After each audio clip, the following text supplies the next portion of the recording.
Muito bom dia, uma ótima segunda-feira para todo mundo, uma excelente semana e mais uma semana decisiva. Quarta-feira temos pela frente a definição da vaga nas quartas de final, aquele primeiro empate em 0-0 que deixou tudo aberto para esse confronto de volta no Maracanã, agora com o mando do Fluminense, uma partida que vai determinar muito do futuro do Flu para este segundo semestre, porque afinal de contas o resultado vai impactar positivamente ou negativamente uma outra sequência tão importante quanto que vem aí, que é na Libertadores. E para isso, infelizmente, a gente tem algumas notícias preocupantes.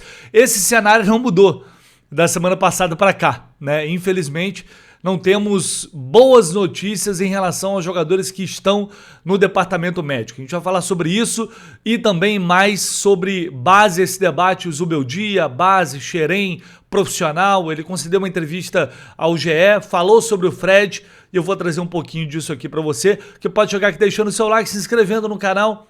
Você sabe, é muito bem-vindo e é realmente muito importante, porque isso ajuda demais. Hoje, infelizmente, não foi possível gravar mais cedo para vocês. Ontem, na verdade, não foi possível, como vocês já estão acostumados. Sempre gosto de deixar aquele vídeo às 6 da manhã para você já começar o seu dia muito bem informado. Você pode aproveitar agora o horário do almoço ou mais tarde. O importante é você estar aqui no canal do Leste e você vem comigo a partir de agora para a gente falar de Copa do Brasil, porque ontem tivemos os jogos de ida das oitavas de final, a sequência, né? Faltando uma partida, hoje tem Atlético Paranaense e Vitória, jogo às 9 da noite. E o que chamou a atenção foram simplesmente 4 empates em 0-0. Eu acho que isso reflete bem o que está sendo o futebol brasileiro nesse retorno da Copa do Mundo, uma tragédia completa. Jogos muito ruins. Eu acho que todo mundo não se preparou bem nesse período. Os times voltaram piores, jogando menos, os jogos caíram demais, a arbitragem manteve a sua regularidade, sempre ruim. Mas é impressionante, cara, tá realmente difícil assistir jogo. Não é uma exclusividade do Fluminense, né? Mas quem somente assiste aos jogos do Fluminense, por aí você já pode ter uma noção. O Fluminense começou empatando com o Vasco no sábado em 0-0, e aí tivemos Atlético Mineiro e Juventude 0-0, Santos e Remo 0-0, ontem Chapecoense e Cruzeiro 0-0, Chapecoense que eliminou o Botafogo, conseguiu um bom resultado ontem contra o Cruzeiro. Bom resultado sim, né? Vai decidir fora, mas enfim, não perdeu pro Cruzeiro.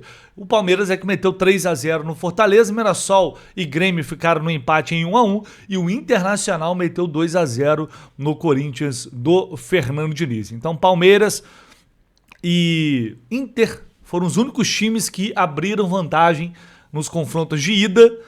E o resto todo mundo empatou. A única diferença do Mirassol e do Grêmio, não vi esse jogo, imagino deva ter sido tão ruim quanto é que eles fizeram gol. A diferença é essa. Quase tudo aberto para esses confrontos de volta das oitavas de final da Copa do Brasil. O Palmeiras vai passar, é fato. E o Corinthians tem jogo ainda, né? O Corinthians vem conseguindo bons resultados com o Diniz. 2-0 ainda tem jogo. Acho que só o Palmeiras mesmo dá para dizer que passou de fase. O resto tá tudo em aberto e a gente espera que estejamos lá também nas quartas de final. Para isso, ontem os amigos do GE informaram, atualizaram a situação do Thiago Silva e também do Freitas. O Thiago Silva, noticiei aqui naquele dia, logo depois do jogo, né? Ele sai de campo por precaução e ele disse para os médicos, assim, para a comissão técnica, eu senti aqui um leve incômodo, eu tô saindo por precaução. Ele tinha certeza que não era uma lesão. E acabou sendo constatada uma lesão depois de grau 1, né? E com isso, você acaba perdendo 2 semanas. É o tempo de recuperação do James agora. E o Freitas é um edema ósseo, que é mais complicado. Demora mais. O clube o Thiago Silva poderia ter tranquilamente informado o prazo de recuperação. Como eu falei, eles escolhem quando eles querem informar, quando eles não querem informar ao torcedor. Mas o Freitas é um caso mais incipiente, porque edema ósseo é uma lesão muito chata. E as dores são persistentes, não tem como você prever muito quando o tratamento vai surtir o efeito esperado. O jogador vai ficar sem dor e vai poder voltar. Por isso o caso dele é realmente uma incógnita ainda em relação a prazo. A gente vai ter daqui uns dias, com a evolução do tratamento, uma noção melhor de quando ele pode voltar. Mas o Thiago é isso. Ele deve ficar fora aí mais ou menos 2 semanas. Está falando no meio de agosto. A grande preocupação está fora do jogo do Vasco. A grande preocupação é ele voltar para a Libertadores, para os jogos contra o Independiente Rivadavia. E aí já foi montada uma operação de guerra para o departamento médico conseguir recuperar a fisioterapia. E nós temos o filé, graças a Deus por isso, para recuperar ele o mais rápido possível. Há um otimismo. Há um otimismo. Mas não tem como garantir para o primeiro jogo. Principalmente para o primeiro jogo. O jogo de ida vai ser dia 11 de agosto. Então, se você levar em consideração um prazo de 2 semanas, não daria tempo. Mas, com a evolução, o Thiago é um cara muito profissional, vai fazer tratamento em 2 períodos o tempo inteiro.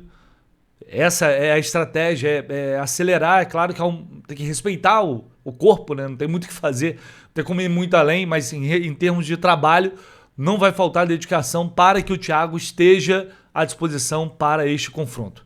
Mas, cara, é uma situação muito preocupante. Ele chega num momento complicado porque ele teve tempo de se preparar, teve tempo de treinar, mas ele volta já num mês intenso de jogos decisivos e com pouco tempo para pegar ritmo de jogo. Então, mesmo que ele volte na Libertadores, você tem novamente essa quebra de ritmo. Isso é muito ruim para qualquer jogador, mesmo para um craque e um atleta experiente como é o Thiago Silva. Mas, infelizmente, a situação é dramática, é complicada, não é simples. Para esse jogo agora contra o Vasco, o James deve voltar. Se titular ou não vai depender do Zubeldia. Se vai ficar no banco, se titular, o Caxias também deve voltar. São esses os retornos. O resto segue no departamento médico e a gente vai ter que torcer muito para que o Thiago tenha condição de voltar na Libertadores. É preocupante demais, como diriam os mais antigos, é periclitante a nossa situação na zaga, mas vamos torcer para que, enfim, Igor Rabelo e Ignacio, enquanto isso, continuem dando contra o recado, como eles conseguiram fazer, né, no final de semana. Falando em final de semana, em jogo do Fluminense, em quem comanda o Fluminense, é Zubeldia. Ontem ele esses últimos dias agora, ele deu uma entrevista ao GE, uma entrevista exclusiva ao GE, e falou sobre essa situação tão debatida no clube, que é a utilização da base.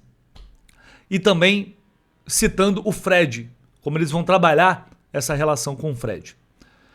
E ele falou, enfim, algumas coisas que eu acho que vale trazer aqui nesse trecho dessa entrevista, porque não tem nada a ver com o coletivo, foi num outro ambiente, uma outra reflexão, e aí eu vou trazer o que disse o Zubeldia nessa entrevista concedida ao GE. Todo nuestro staff tiene comunicación con la gente del Sub-20 y el coordinador de Sub-17 y Sub-20. Digamos, no invadimos allá, ellos no invaden acá, pero nos mantenemos conectados. Y cuando digo nos mantenemos conectados, han venido 11 jugadores presentando un seleccionado entre Sub-17 y Sub-20, han venido 5 jugadores, han venido jugadores destacados, jugadores que no estaban jugando allá, han venido también a colaborar. Y ahí uno va viendo las distintas promesas que puede haber en Fluminense. El punto más difícil es cuando llegan con 17, 18 años, en donde a mi entender, ahí es donde empieza un poco a frenarse la promoción del jugador. Ejemplo concreto, Riquelme, que es un jugador que hoy está muy bien, hoy está muy bien, a esta hora está muy bien. ¿Por qué digo así? Porque los chicos suelen tener rendimientos que oscilan. Entonces, normal de las edades. Y cuando llegan a primera en el Fluminense, en la historia del Fluminense de hoy, por ahí al haber figuras en donde se invirtió, extremos, donde pueden darle seguridad al entrenador de turno, en aquel momento Renato, o en este momento Zubeldia, más adelante a otro, como en el caso de Soteldo, de Canovio, de Serna, jugadores más de experiencia y que están cotizados. Entonces, frenar un poco el crecimiento de esos jugadores es un poco lógico por las obligaciones que tiene Fluminense. Pero en algún momento el espacio uno se los quiere dar. Entonces, controlar eso, gestionar eso, es la parte más difícil, que es lo que nosotros tenemos que tener comunicación permanente con la gente de abajo. ¿Para qué? No lo subamos a este jugador, dejémoslo jugar, por ejemplo, Wesley. Wesley está aquí, jugando. Entonces nosotros lo que hacemos es que él baja a jugar al sub-20 todos los fines de semana, cosa que no se hizo con Riquelme. Riquelme llegó a primera y ya se quedó en primera. Entonces por ahí pierde la competencia del fin de semana. Y eso a veces se da por un error de no comunicación con la gente de inferiores. Yendo a lo de Fred, la lógica es la misma. Está Fred, estamos nosotros aquí, ¿cuál es la lógica? Que él experimente el sub-20, que él forme jugadores, sea un puente entre nosotros, profesional y sub-20, y en un futuro, no muy lejano o lejano, él pueda tener la posibilidad de dirigir primera, me imagino como proyecto institucional. Así yo dirigí primera división en Lanús, dirigiendo inferiores y como un proyecto a futuro.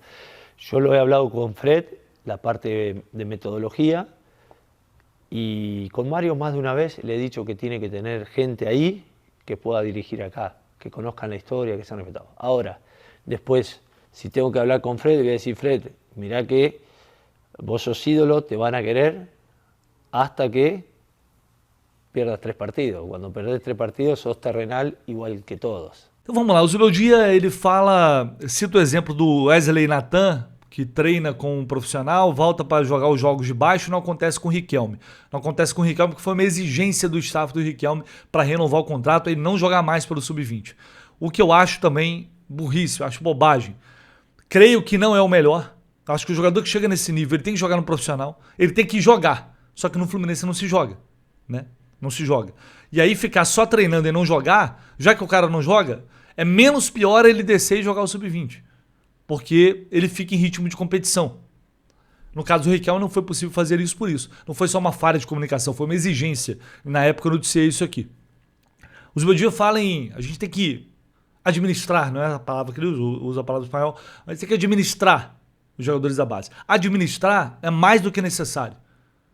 Conter, maturar esses jogadores, fazer o processo com calma, com devido cuidado, é mais do que necessário. Não fazer nunca e não colocar para jogar, não, isso não. Isso é não gostar, é ter preguiça de desenvolver jogadores e não gostar de trabalhar com a base. O que me surpreende muito, porque o Zubeldia começou assim, né?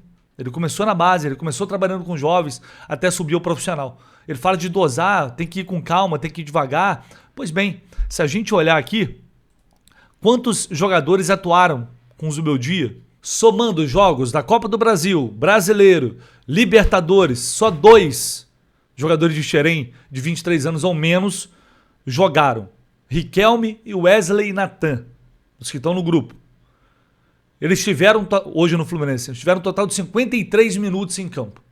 53 minutos em campo.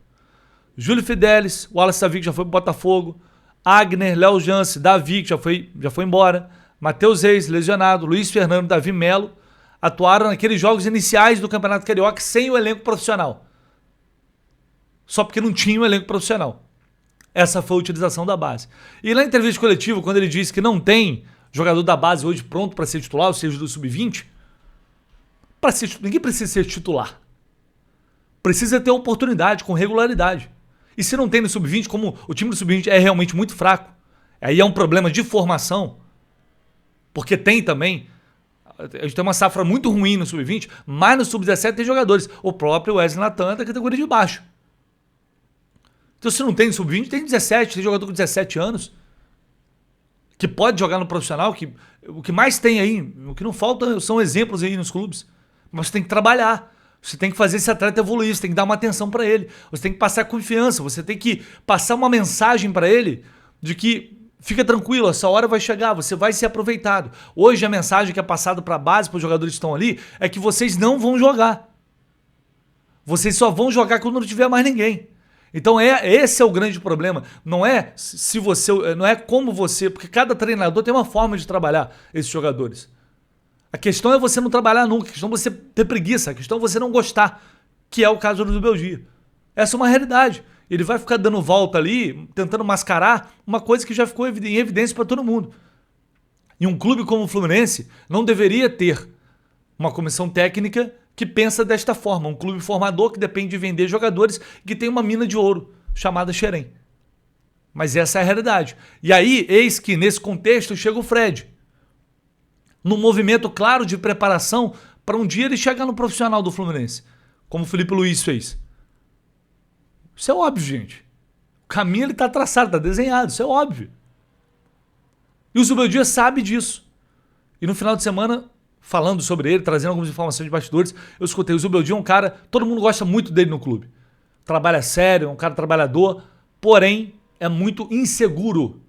E essa contratação do Fred trouxe ainda mais insegurança para ele, porque ele sabe que o Fred é uma ameaça ao cargo dele. Ele sabe que agora a pressão vai ser ainda maior. A começar por quarta-feira, os tropeços. Não é que o Fred chegou para assumir o Fluminense agora, mas o Fred chegou com esse intuito. E o Zubeldia sabe que ele é um ídolo e sabe que vai ter muita pressão nesse sentido. E isso deixa ele ainda mais inseguro em relação a decisões que ele tem que tomar, que vão implicar necessariamente na manutenção do emprego dele. Foi coisas que eu vi de pessoas que estão no dia a dia de fonte segura, que é uma característica dele. E a gente vê isso na tomada de decisão durante os jogos, na leitura equivocada durante o jogo, na demora para fazer as substituições. Insegurança. É o que resume também muito o trabalho dele quando as coisas, né, não estão bem. Vamos ver. Mas teremos um capítulo importante na próxima quarta-feira, sem dúvida alguma, para a sequência da temporada. Vou ficando por aqui, a gente volta ao longo do dia, claro, com mais informações e mais notícias aqui no canal do Leste. Tamo junto, valeu, galera!